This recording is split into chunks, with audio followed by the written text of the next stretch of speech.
Okay, let's talk about some important things in the world. Switzerland just voted to remove minarets from their society. And why did they do that? What is the big deal about this? Because as you may or may not know, I hold a position on this event that is controversial. Yeah, well, controversial. They're the ones that voted for it, and I'm agreeing with them. And somehow people are mad about this. Somehow people are trying to wave the tolerance flag and say, no, we want to have Islamic spires all over the world because that would be just great. Let's find out why not, shall we? I did some research so you didn't have to. Let's find out what happened in the past 3 days, just the past 3 days in the Islamic world, in the world, in the Islamic culture, and why the Swiss wanted to push the minarets out of their culture as a symbol to, as a message to the Islamic culture. Okay, so what happened in the world in the past 3 days? In Maldives, they passed a bill disallowing non-Muslim places of worship. So no churches going up in Maldives. How about Sudan? A 16-year-old Sudanese girl was lashed 50 times after a judge ruled her knee-length skirt was a bit too indecent. So just wearing a piece of clothing, and they decided to lash her 50 times in Sudan. How about Indonesia? Caning men. Caning a guy that was gambling. You know, you're going to gamble, we're going to beat you. So that's, you know, it's really, it's 14th century stuff, guys. Let's be honest here. Maldives, Sudan, Indonesia, now Iraq. Just in the past 3 days, these are just past 3 days, Muslims doing what they normally do on an average day. Iraq, explosive devices were detonated at 2 Christian sites in Mosul.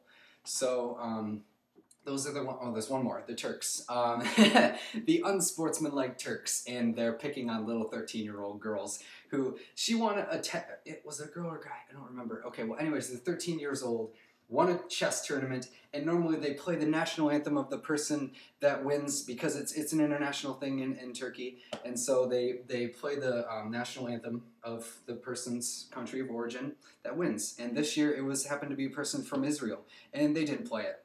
They just, no, we're not going to play your national anthem, sorry, because we're Muslim and we don't like you. So how about that? The last 3 days, and that's all what happened, you know? Should I go back a week? Should I take some more time out of my day to do that and compile all that data, compile it for a month? How about a year? Because I can do that, and I can just keep going and showing you what's going on in the world that our society isn't, you know, too keen on letting you know about because they want to shove it under the rug. Shove it under the rug. That's what Americans do in their media. So what about last year? Do you guys want to know what happened last year in the past 3 days?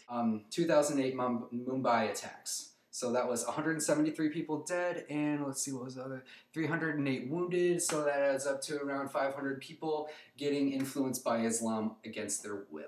So that's, it was coordinated 10 events of shooting and bombing in Mumbai last year. It was a big thing, and it was on our news. You know, it made the mainstream news. But that's something we forget about, that happens, and then we just kind of forget about it and go, oh, well, let's be tolerant towards Islam. That's a good policy. Because, I mean, it is. It's a good policy. Let's be tolerant toward other religions that treat us good, other religions that have things to bring to the table that are good for society.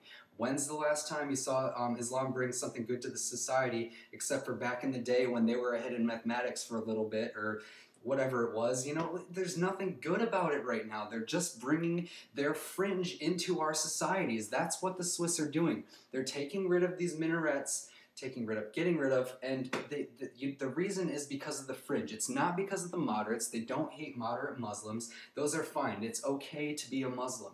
It's not okay to be an extremist, and that's what the message is. When you have a big Muslim population in your country, there is going to be a big population of extremists because Islam has the biggest fringe out of all of the religions, and that is an undeniable fact. Because undeniable, why? You're going to question that. I know you are. Why? You can't say that. Well, let's go back and look at when the last Christian terrorism or Christian something where they're beating someone, what happens in the Christian world?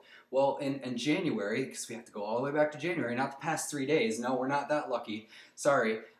When that person who had a history of mental illness, of course, but he was a Christian nonetheless, rammed his SUV into the front of an entrance of a Planned Parenthood because of the abortion debate. So let's go kill people because we're Christian and we don't agree with you.